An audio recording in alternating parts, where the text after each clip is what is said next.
नमस्कार मित्रों, मैं शमशेर सिंह आज आपके सामने रामायण के बालकांड के ताड़कावध अध्याय को प्रस्तुत कर रहा हूँ। इसके अंदर किस प्रकार भगवान राम ताड़का का वध करते हैं इसका वर्णन विस्तार पूर्वक किया जाएगा। अतः पूरे विवरण जानने के लिए, सुनने के लिए मेरे साथ वीडियो में अंत तक बने रहिए। स्त्री के रूप में ताड़का एक घोर पाप और पाप को नष्ट करने में कोई पाप नहीं होता। हे राम, तुम इस पापिनी का संहार करो। प्रातःकाल स्नान, संध्या उपासना कार्यों से निवृत्त होकर राम और लक्ष्मण गुरु विश्वामित्र के साथ सरिता तट पर पहुँचे। एक वनवासी मुनि ने विश्वामित्र के साथ 2 सुकुमार बालकों को देखा तथा उनका परिचय प्राप्त कर वे एक छोटी सी सुंदर नौका ले आए और विश्वामित्र से बोले, हे मुनिराज, आप इन राजकुमारों के साथ इस नौका पर बैठकर सरिता पार कीजिए। विश्वामित्र ने उस मुनि को धन्यवाद दिया और राम तथा लक्ष्मण के साथ नौका पर सवार हो गए। इस प्रकार वे सागर से मिलन की आतुरता में कलकल नाद के साथ दौड़ती जा रही उस नदी को पार कर गए। नदी के उस पार एक भयानक वन था। उस वन को देखकर राम बोले, गुरुदेव, यह वन तो बड़ा भयंकर है। सभी ओर से सिंह, व्याघ्र आदि हिंसक पशुओं के दहाड़ने और हाथियों के चिंघाड़ने की ध्वनि आ रही है। जंगली सुअर, भालू, वन भैंसे आदि वन्य प्राणी भ्रमण करते दृष्टिगत हो रहे हैं। वृक्षों की सघनता के कारण सूर्य का प्रकाश इस वन के भीतर घुसने का साहस नहीं कर पा रहा है। इसी कारणवश चारों ओर अंधकार हो रहा है। इस अति दुर्गम वन का क्या नाम है?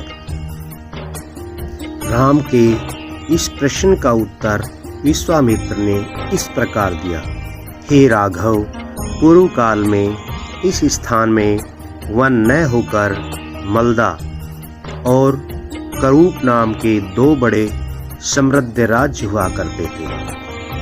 दोनों ही राज्य ऊंची ऊंची अट्टालिकाओं, वीथिकाओं तथा सुंदर पथों से सुशोभित थे तथा धन धान्य और समृद्धि से परिपूर्ण थे। दूर दूर के व्यापारी यहाँ पर व्यापार करने आया करते थे, परंतु ताड़का नामक एक यक्ष कन्या ने उन दोनों राज्यों का विनाश कर दिया। ऋषि विश्वामित्र ने आगे बताया, ताड़का कोई साधारण स्त्री न होकर सुंद नाम के राक्षस की पत्नी और मारीच नामक राक्षस की माता है। उसके शरीर में हजारों हाथियों के बराबर बल है। वह अत्यंत पराक्रमी और शक्तिशाली है। इस प्रदेश को नष्ट करने के पश्चात ताड़का ने अपने पुत्र मारीच के साथ मिलकर यहाँ के समस्त निवासियों को मारकर खा डाला।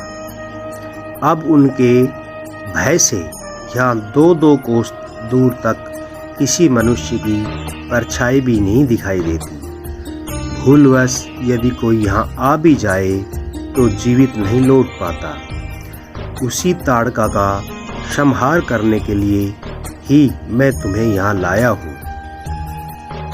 राम ने आश्चर्य से पूछा, गुरुदेव, स्त्रियां तो कोमल और दुर्बल होती हैं, फिर ताड़का में 1000 हाथियों का बल कैसे आ गया?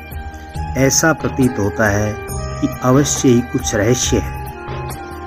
विश्वामित्र बोले, वत्स, तुम्हारा कथन सर्वथा सत्य है और वास्तव में इसके पीछे एक रहस्य भी है। सुकेतु नाम का एक अत्यंत बलवान यक्ष था। वह संतानहीन था, अतः संतान प्राप्ति के उद्देश्य से उसने ब्रह्मा जी की कठोर तपस्या की। उसकी तपस्या से प्रसन्न होकर ब्रह्मा जी ने उसे संतान होने का वरदान दे दिया। परिणाम स्वरूप ताड़का का जन्म हुआ।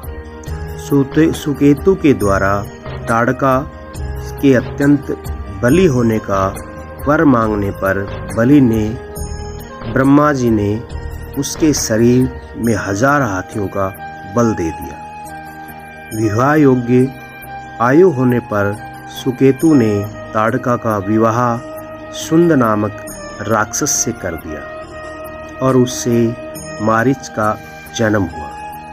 मारीच भी अपनी माता के समान बलवान और पराक्रमी था।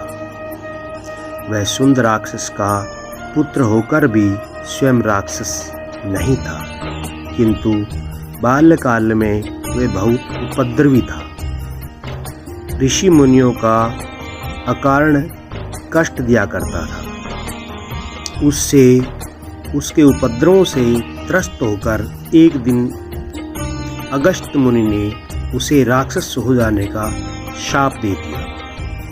अपने पुत्र के राक्षस गति प्राप्त हो जाने से सुंद अत्यंत क्रोधित हो गया और अगस्त्य ऋषि को मारने दौड़ा।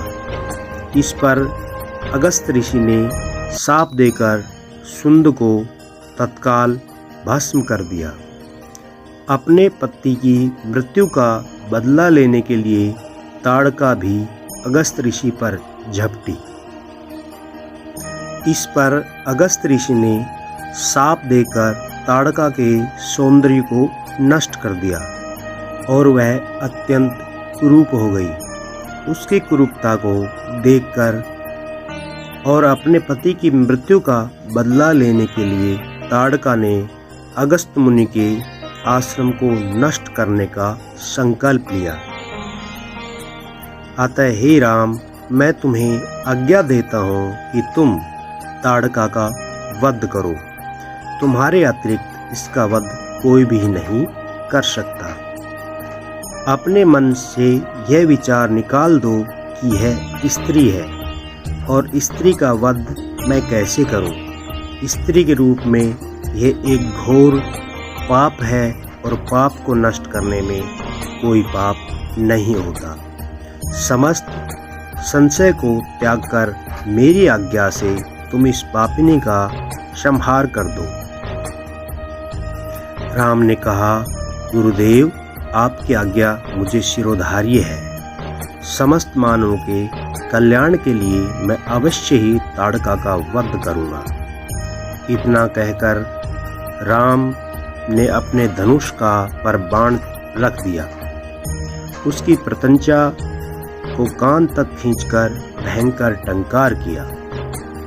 टंकार से उत्पन्न ध्वनि से समस्त वन प्रांत गुंजायमान हो उठा। वन्य प्राणी भयभीत होकर इधर उधर भागने लगे। इस प्रकार की अप्रत्याशित खलबली मची देखकर ताड़का क्रोध से भर उठी।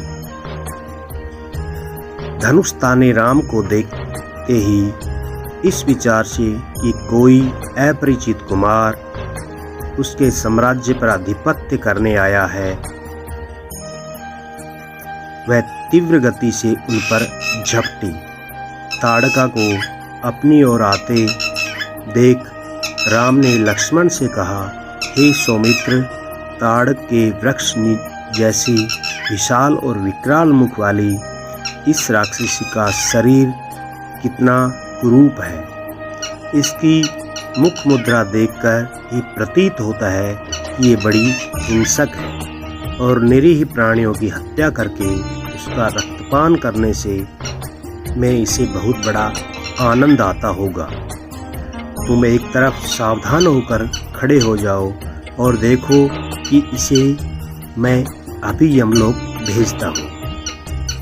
विकराल देह धारिणी ताड़का अपने बड़े बड़े दांत चमकाती भुजाओं को फैलाए हुए द्रुत गति बिजली की तरह राम और लक्ष्मण पर अत्यंत तीव्रता के साथ झपटी।